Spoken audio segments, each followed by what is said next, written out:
Episode 31, Chapter 4, Grading. I didn't have a gem mint childhood.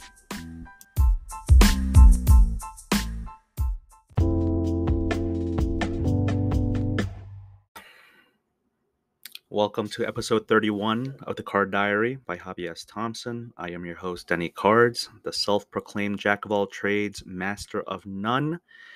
And as I like to paraphrase Jay-Z, you could be listening to any podcast in the world, but you're here with me. And so thank you so much for doing so.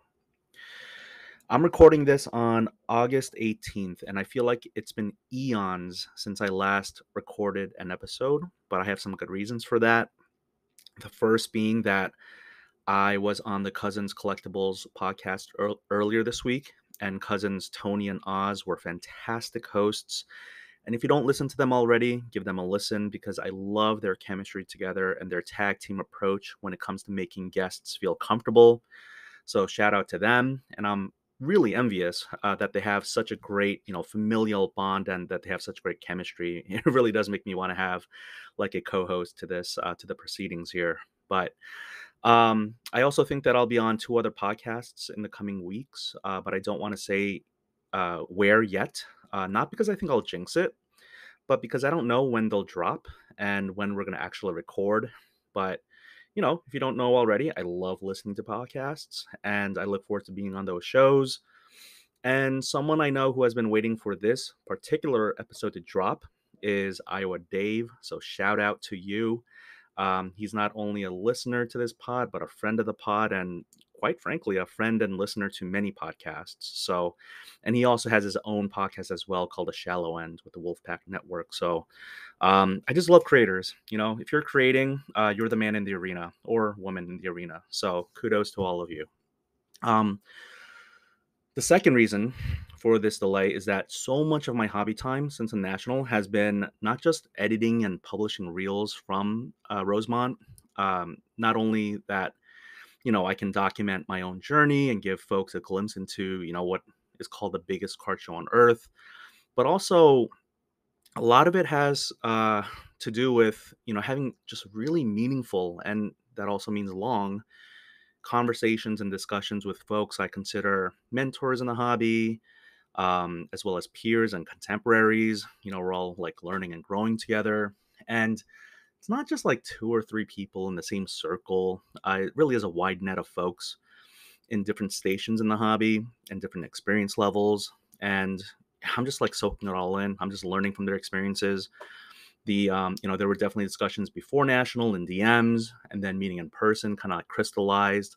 You kind of size someone up and see if there's chemistry and just, whether you're willing to. It's almost like going on a date, I guess. You're like, yeah, do we want to proceed with this relationship? Maybe we do.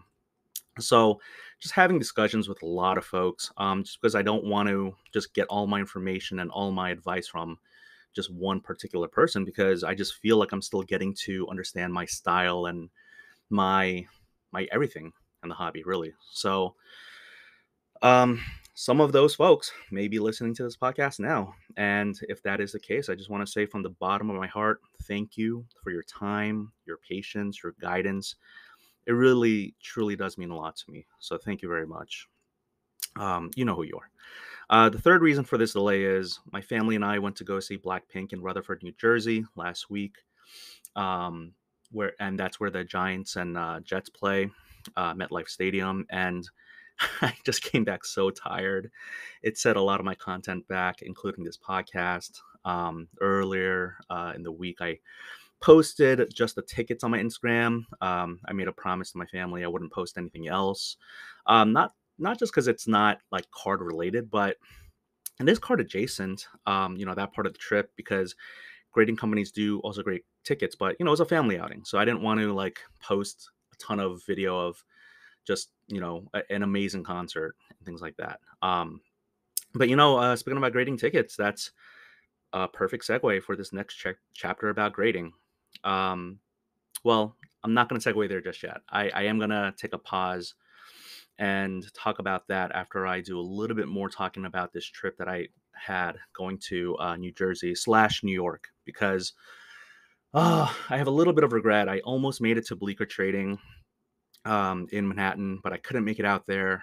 They opened, like I think their opening hours were like at noon, and I just couldn't do it in the afternoon. I could only try to go in the morning. But it's a matter of time before I go out there. But I was in the morning, I think it was like Saturday morning. I was able to go out to my childhood home in Queens, New York, which I've talked about earlier in this podcast, and this is pretty cool. I was able to show my son for the first time ever my childhood home. Not only that, I could show him exactly where my old local card shop was, that I've also talked about earlier, way earlier in this podcast. I hadn't visited my childhood home and my neighborhood in 12 years. I mean, I've been back to New York City. It's just that when I'm there, I'm visiting friends in, you know, um, Manhattan, other areas of Queens, and I could, and they were younger, and I just thought this was the perfect time to take them, and only one of them was awake at the time, so we drove out there, and I got a lot of nostalgia. I felt a lot of just kind of, I felt my feelings, and I showed him where my friends and I would play stickball, basketball, handball. There are no handball cards out there, but it brought back a lot of memories. And I have yet to post any of this about this aspect of the trip on social media, but I did kind of want to share that. It was a really like a memorable weekend for many reasons, and I also met my friend. I've seen him, more recent than 12 years, but seeing him and his kids, and they're into cards, and they're showing me their cards. It wasn't even planned for me to like see their cards. They just always bring around their binders wherever they go. And they're just showing me their binders and like talking about the backs of the cards and learning from it, and like just loving just these like just really, like base cards. They're not in top loaders, penny sleeves, slabs. I don't think they own any slabs. It was just pure childhood enjoyment of the binder of cards: basketball, football, baseball, and soccer, and it was just awesome. It really just made me feel very, I don't know, nostalgic, I guess is the word. I don't know. I don't want to keep using that word as a crutch, but that's what I felt. Um, but this visit that happened this past weekend, it really made me think about the title for this chapter episode. I think a lot of us can say that we didn't have gem mint childhoods, right? And I guess even the kids who are like boss babies with their Zion cases, and just walking around like little businessmen. I'm sure they don't feel like they have gem mint childhoods, but um, yeah, I don't know if there's such a thing as like a pristine or perfect childhood. We all have things that we remember. Nostalgia. The funny thing though is it's we just remember the good stuff. We tend to forget the bad stuff, and um, it's nostalgia can be funny that way, I guess.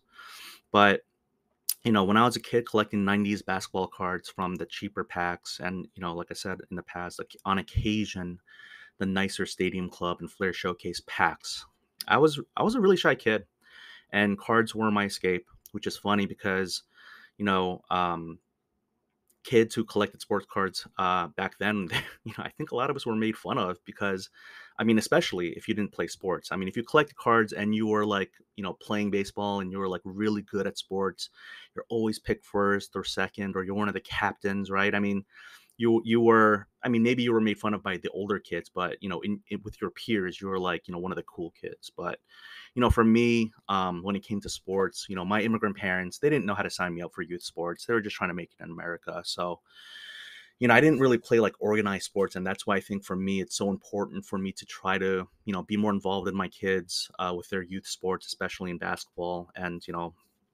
um, it's just my way of being, uh, not righting the wrongs of my parents, but more like just trying to do better, I guess. Right. I mean, I'm not an immigrant parent, so I get to do some more things, and just have more wherewithal of how to navigate the systems. So, what else did I want to say? Oh yeah, like when it comes to being a shy kid, I think some people, especially if you follow me on Instagram, it might be kind of surprising for you to hear that.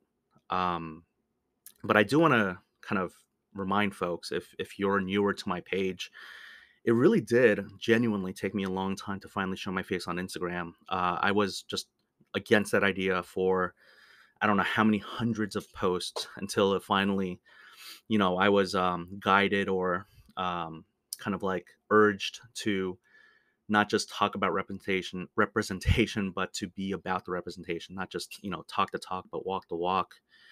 But ultimately, I don't really have social media presence in other ways. Once I got the taste of podcasts, being guests on podcasts or having my face, it got easier, and I like it. I don't shy away from it, especially if you saw my national coverage.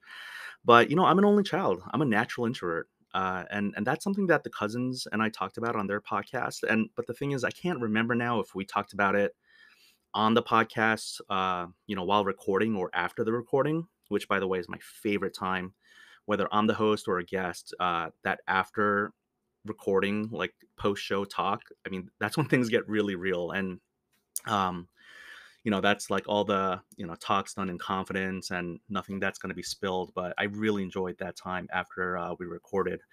But yeah, I'm a natural introvert. And I think that's also why maybe I'm not I'm not as good as I was hoping to be when it comes to the transactional side of the hobby, especially like in person at shows.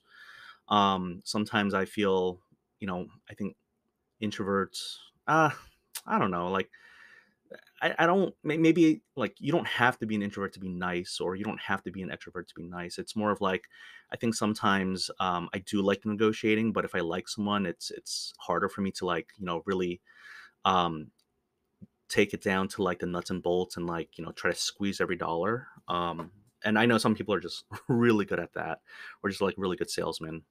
But yeah, being an introvert, like even to this day when I go to a party, I come back home and no one in my family can talk to me for the rest of the evening and the next morning. I think that extroverts derive a lot of energy from big groups of people, whereas I can have fun at a party, don't get me wrong, like I love to kind of go to a party, but it drains me. And I also much prefer to have one-on-one chats than big group ones because, I know that um, just more meaningful connections that way. And it's also just an easier social setting. So I that's why I enjoy my, my morning walks with the rated rabbi. Shout out to him, David Spinrad. And but I know that, I've grown and I know how to adapt to different social settings, but it doesn't mean that it's easy, I mean, just because you do it and just because I put my face out there in social media doesn't mean that it's like the easiest thing. But all right, I think I've gone on way too much of a tangent here, so I'm going to pause here and I'm going to recenter myself here.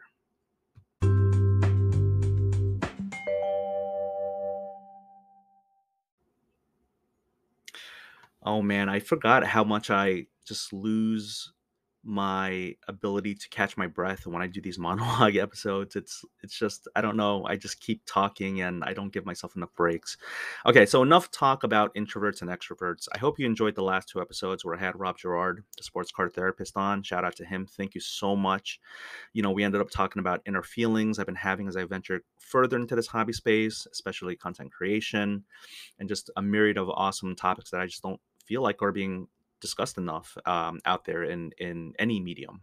And I won't rehash all of that, but I will say um, I am happy with my collection. I'm happy with my place in the hobby, the value add I bring to the hobby, and not just from content creation, but things I'm just trying to do with my community. And I'm just trying to grow and learn and again wear the many different hats. So I've never done this before, but I'm so proud that in almost exactly a month I'll be hosting a trade night in my local area. And I also currently have concurrently, which good grief, of course I need more things to do, but I have a giveaway going for charity right now, for Camp Kesem with Slapstocks Aaron. He's got, a really great charity that he's helping out. And I'm just trying to, I think we all have something to give, time, talent, treasure, and whatever you're able to provide, people in need. There's also like Maui Strong with like the wildflowers of Maui. There's just, a lot of people who are hurting and in need. And so, if you're able to be a value add in the hobby, I encourage you to, right? I mean, in whatever capacity that you're able to. So I do have plans in this Hobby S. Thompson Card Diary podcast world to make a chapter episode about hosting trade nights, RIP parties, card shows, providing value to the community. But this chapter episode and the next few episodes are going to be about grading. Okay, so you have your cards, you've bought and sold, you created a social media account. These are chapters 1, 2, and 3. We're on chapter 4 here. And so now maybe you're thinking about submitting your cards for grading. For those of you who are much more experienced, you already know the drill. And honestly, this chapter episode may be too basic for you. And so maybe you skip this one. I wouldn't mind because you've already listened and downloaded. So if you just want to skip to my next episode, totally okay. But I wanted to share my grading journey on this episode. Not just to just talk and talk and talk, but to set up my next few guests. And this is what I want to talk about is I've already recorded with one guest. And that's going to be episode 32 and maybe 33 if I split it up. And it's an awesome conversation. And I will share since I already just recorded it. Not just recorded it, we recorded it like maybe a week ago, but it's with the person behind the GemRate account on Instagram. And I really enjoyed that chat with Ryan of GemRate. And I hope you enjoyed that episode. It should be the one following this one, like I just mentioned. I am still in the process of lining up the next several episodes after that. We're in full transparency. I will let you know, kind of behind the scenes and behind the curtains, that I have reached out to the following grading companies to ask if they could make one of their graders available, and they are. And it's not a super long list, but it's PSA, BGS, SGC, CGC, C3 grading, Arena Club, and ISA grading, and also TAG. I wrote a list of other grading companies here.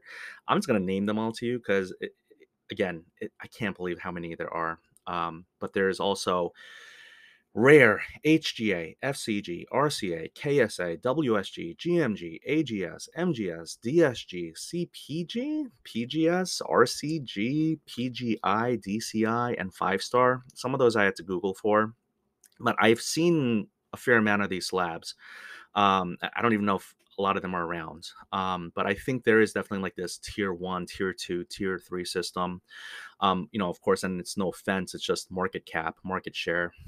So with the 7 that I just mentioned that I did reach out to, 4 of them being the top 4 major grading companies and 3 of them from like say tier 2, I have 3 potential leads, which I think would be awesome because how often do we talk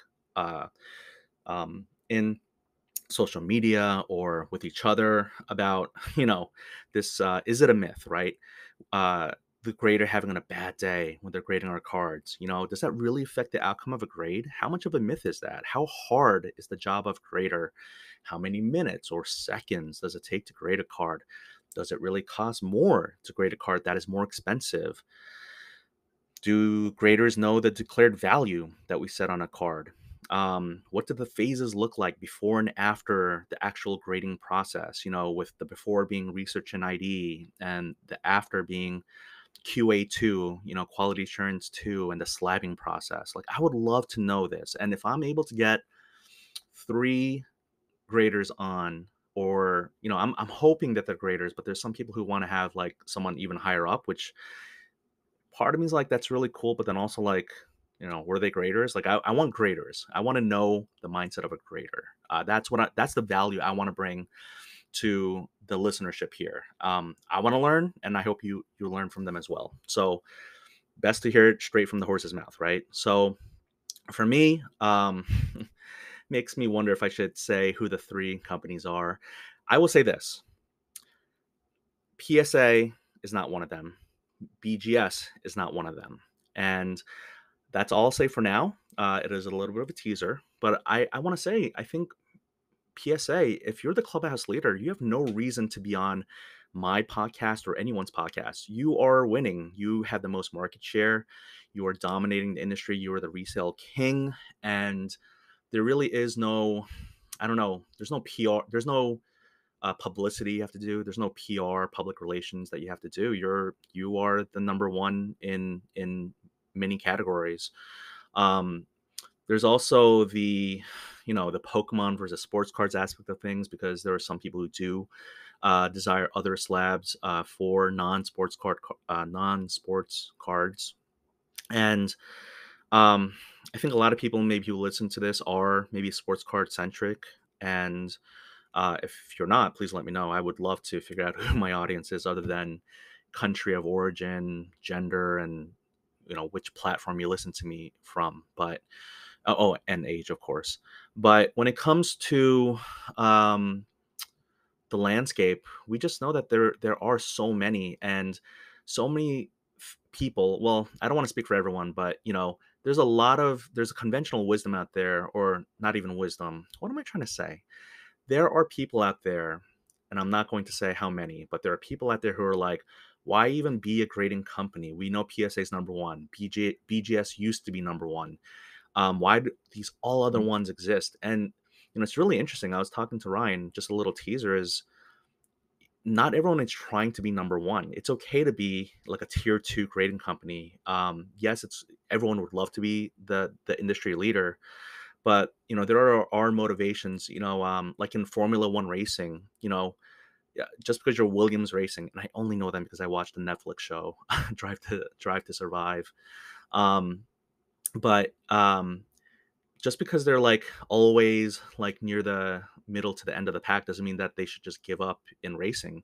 They're fighting with all the other teams trying to get an extra point in the standings, and then there's like the mid tier. We all know, or the people who watch Formula One know that there's like the top three that always compete. And I'm not going to say them because I feel like I'm going to mess one of them up. But there's Red Bull, there's Mercedes. Is Ferrari the third one? Someone's gonna be really angry at me here. But then there's McLaren, and then there's Aston Martin. I'm gonna stop there because I can't remember the other ones off the top of my head. But these other ones vie for third, fourth, fifth, sixth place, and that's a big deal to them. So I think that the competition is good. I said that at the Cousins Collectible podcast. We just ended up talking a lot about grading, completely coincidental and not related to this particular episode, although maybe it was in my head.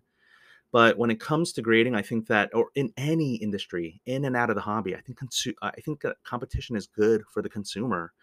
And so I would love to see more parity with resale value, because I think that's the main one.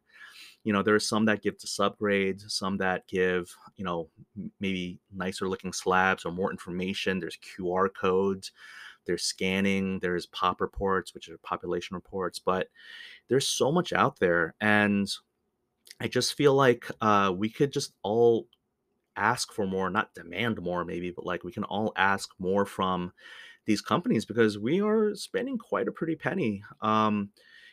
Anywhere of, somewhere in the dozens to the 20s and more for the more expensive cards, again, which is debatable as to why we do that crazy nonsense, right? It's like, why does it cost more to create this more expensive card? But all right, I'm gonna stop there. I did I go 10 minutes? I did go 10 minutes. All right. I need a breather again.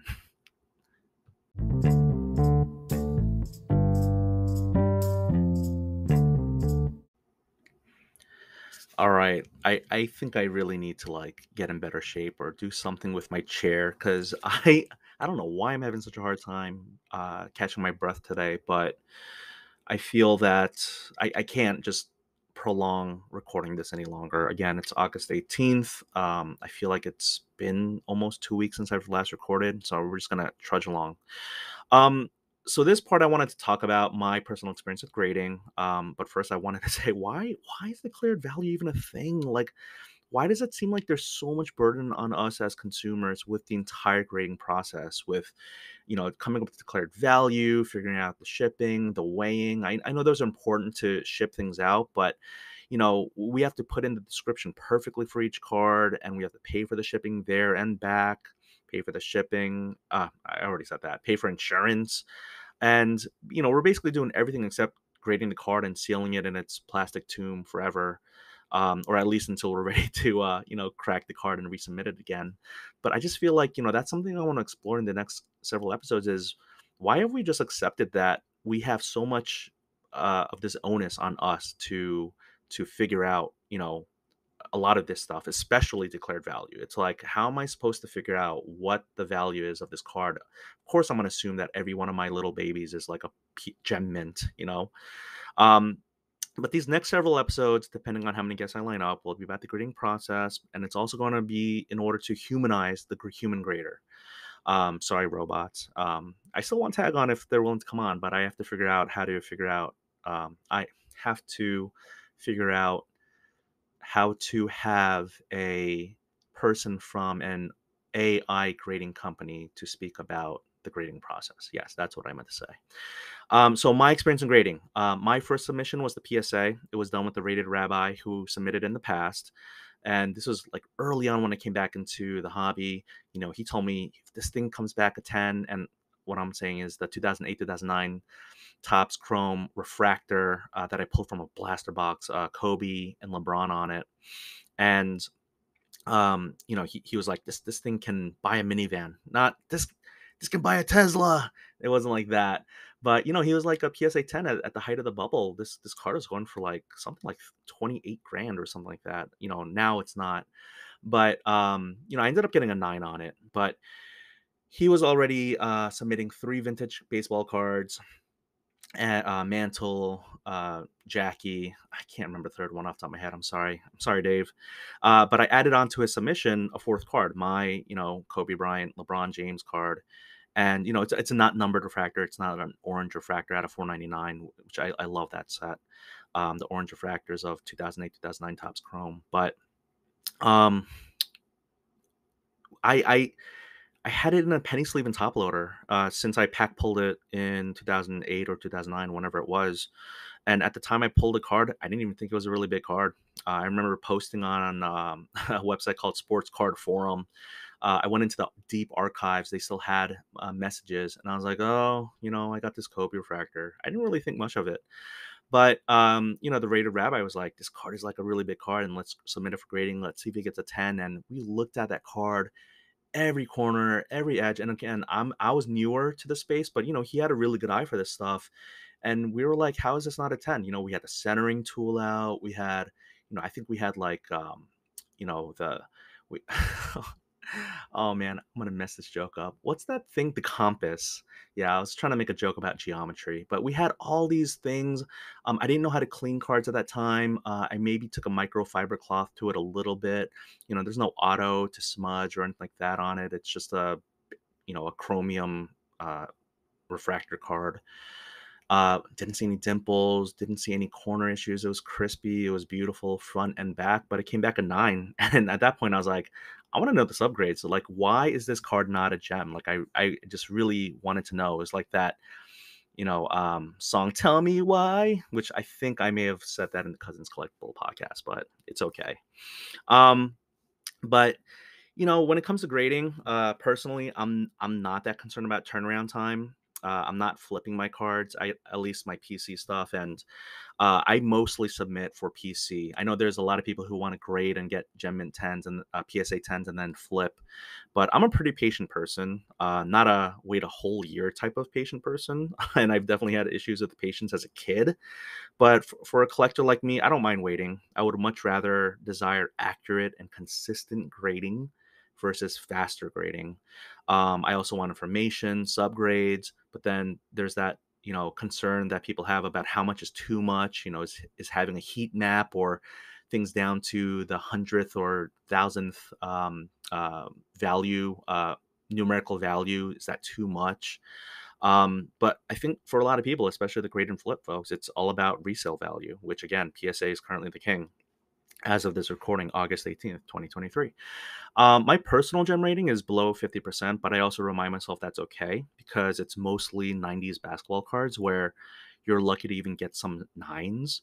And there's this saying that the rated rabbi told me. It's kind of like called a collector's grade, and I apologize if I get that wrong, but it's this concept that the numerical grade from that decade, which does rhyme, is okay. Meaning a card from the 50s grading us a 5 is a grade that a collector would be happy with. card from the 80s being an 8 from any company, not just PSA, just an 8 is okay. So, my personal breakdown is as follows. I submitted my own personal submission 5 times with PSA. Four are back, one is still pending. Twice with BGS. One was a 2 card submission, the other one was 12 cards. Um, and Arena Club I did at National, CGC I did at National. So the total number, I have personally submitted 114 cards to PSA out of those 5 submissions, 14 cards to BGS, 30 cards to Arena Club, 12 cards to CGC, and I have not done any with SGC, C3 grading, tag, but I do own quite a number of SGC holder cards, and I will say that I do like the look of them. I just haven't gotten. I don't know. Like I just haven't done it yet. I haven't like, and it's not this whole like, oh, it's because I don't collect vintage. It's just that I haven't. I just named 4 grading companies. I'm trying my best to learn about the grading companies, but I also don't have like an unlimited amount of cards and resources and money and all that. So, um, that said, I think it's awesome that SGC does this $9 promotion with Tops. I've seen it a couple of times, and they also have a very visible president. And no one is paying me to say this. Okay, I just think that it's really smart for these grading companies to partner with these card manufacturers, and provide these promotions and get more cards from that set, to be maybe better known and have stronger, more robust population reports. I think it's just smart.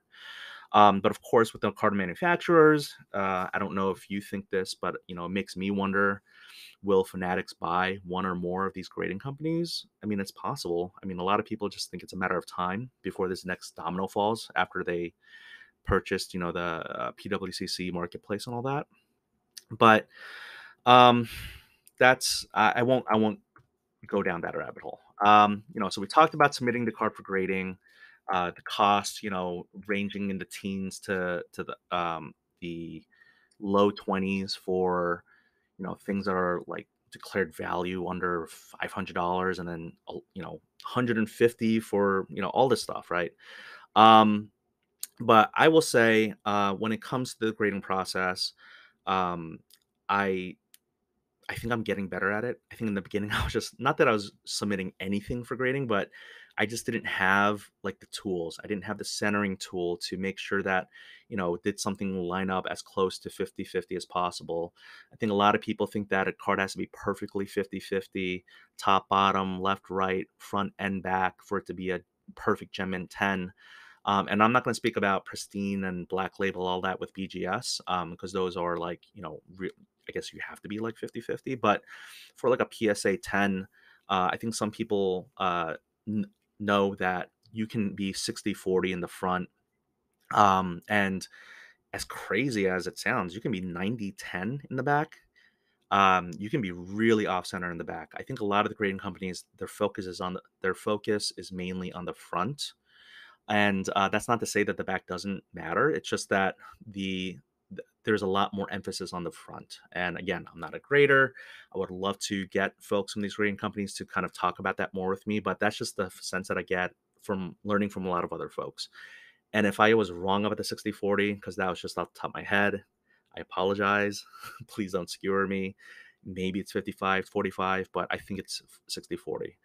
Um, this episode won't be about cleaning cards. I know that can be very controversial, but for me, uh, I've gotten better with the magnifying glass, the centering tool, the microfiber cloth, and just I think that it really is almost like an art and a science, and you just have to get better with anything you do in the hobby and out of the hobby. You just get better with more experience and more time.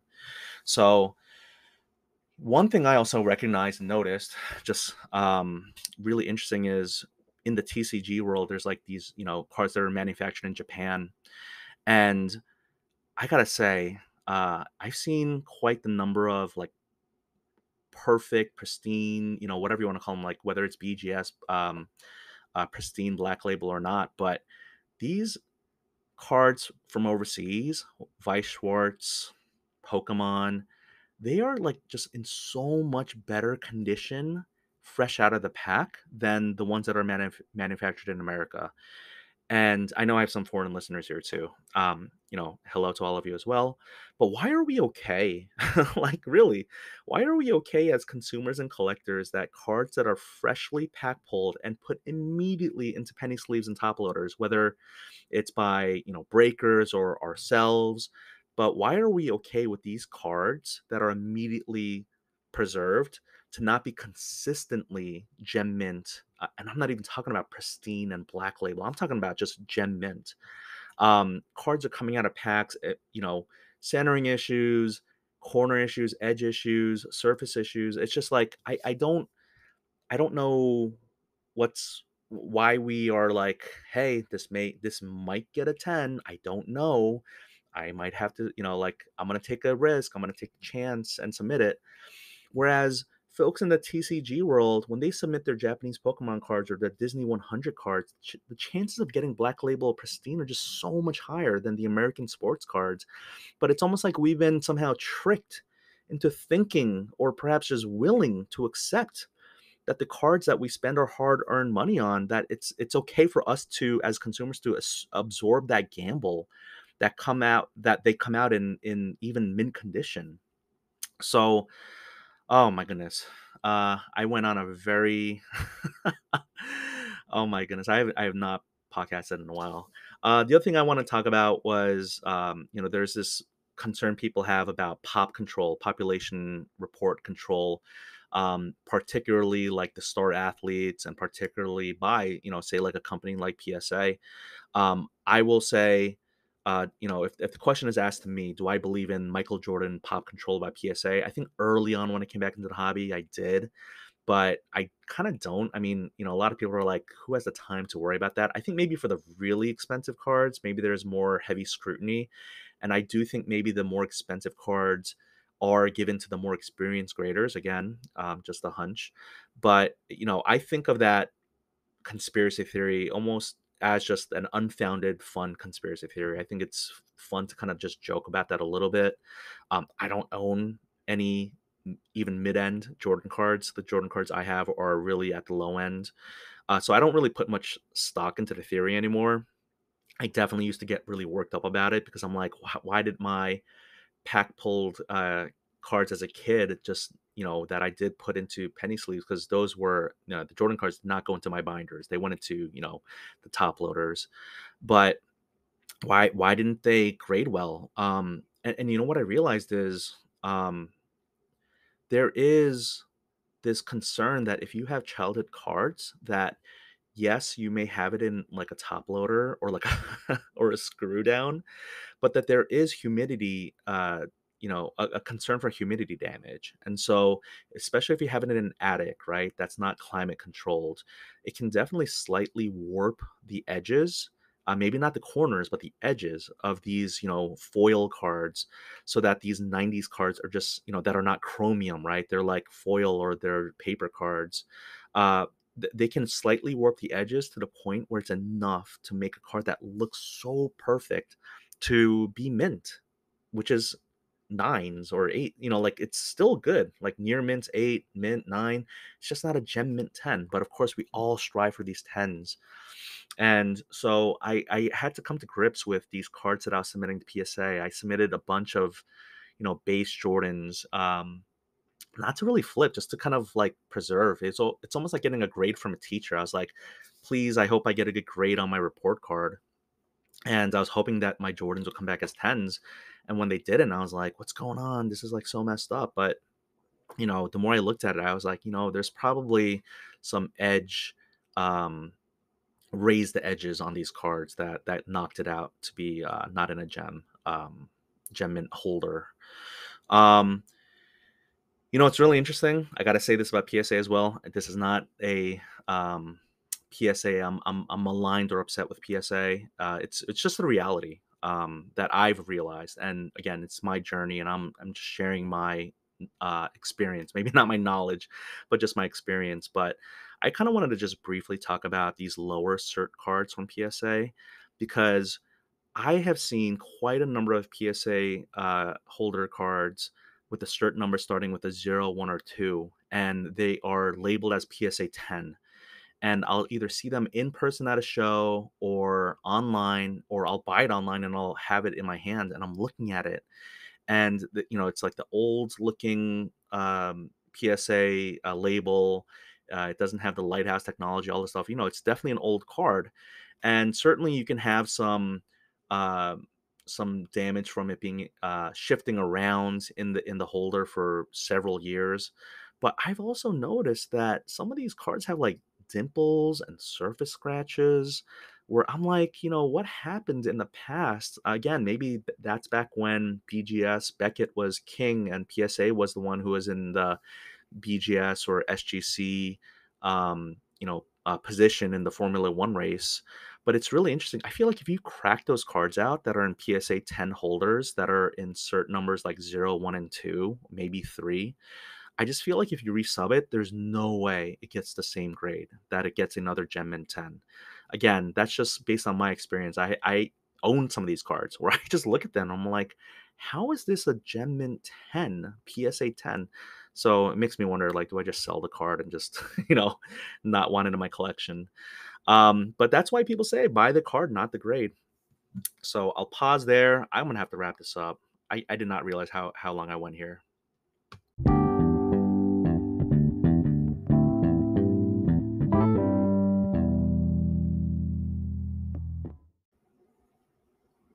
All right, it's not going to be more than 5 minutes, I think. So here we go. I think there's a lot of discussion being had on social media about are we in a junk slab era, and how can we not be, right? I mean, there are some cards that are in holders that I don't know.